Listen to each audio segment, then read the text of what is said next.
ఏం కొనగలం ఏం తినగలం ప్రస్తుత పరిస్థితి చూస్తే ఇలానే ఉంది. పప్పు ఉప్పు నుంచి బియ్యం కూరగాయల వరకు నిత్యావసరాల రేట్లు భగ్గుమంటున్నాయి. గతంతో పోలిస్తే ఈ మధ్య కాలంలో ధరలు అమాంతంగా పెరిగిపోయాయి.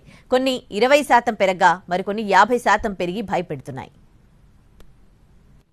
పెరుగుతున్న ధరలు సామాన్యులకు భారమవుతున్నాయి. ఇది అది అన్న తేడా లేకుండా ఏది కొందామన్నా భగ్గుమని మండిపోతున్నాయి రేట్లు. బియ్యం, పప్పులు, నూనెలు, కూరగాయలు ఇలా నిత్యావసరాలన్నీ వంటింట్లోకి వచ్చేందుకు మొరాయిస్తున్నాయి. మరోవైపు బియ్యం ధరలు ఎప్పుడు పెరుగుతాయో చెప్పలేమంటున్నారు వ్యాపారులు. పప్పుల విషయానికొస్తే కందిపప్పు, పెసరపప్పు నిన్న మొన్నటి వరకు దాదాపు 110 రూపాయలుంటే ఇప్పుడు కిలో 180 రూపాయలకు చేరాయి. నూనె ధర గురించి ప్రత్యేకంగా చెప్పాల్సిన పని లేదు. బ్రాండును బట్టి లీటర్ 200 వరకు ఉంటోంది. కేవలం 15 రోజుల్లోనే నూనెల రేట్లు 20% పెరిగాయి.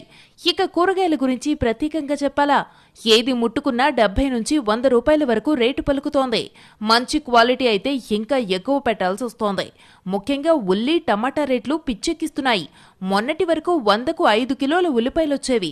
ఇప్పుడు 100 నోటుకు 2 కిలోలే తూగుతున్నాయి. టమాటాలైతే మోత మోగిస్తున్నాయి. 500 రూపాయల నోటు పట్టుకుని కూరగాయల మార్కెట్కెళితే సంచి కూడా నిండటం లేదు. గతంలో వారానికి సరిపడా కూరగాయలొచ్చినా ఇప్పుడు మాత్రం 3 రోజుల కోసం 500 నోటు మడత పెట్టేయాల్సి వస్తోందని మధ్యతరగతి పెదవి విరుస్తోంది. ఆదాయమా పెరగటం లేదు, కానీ రేట్లు మాత్రం మండిపోతున్నాయని అంటున్నారు. మరోవైపు దళారుల కారణంగా అటు రైతుకు ఇటు వినియోగదారులకు గట్టిగానే దెబ్బపడుతోంది. రైతుల నుంచి తక్కువకు కొనుగోలు చేసి ఇటు వినియోగదారులకు జేబులకు చిల్లుపడే రేట్లకు దళారులు విక్రయిస్తున్నారన్నది బహిరంగ రహస్యం. ఇవాళ ఉన్న రేట్లు రేపుండటం లేదు. దీనికి అడ్డుకట్ట వెయ్యాలని జనం కోరుతున్నారు.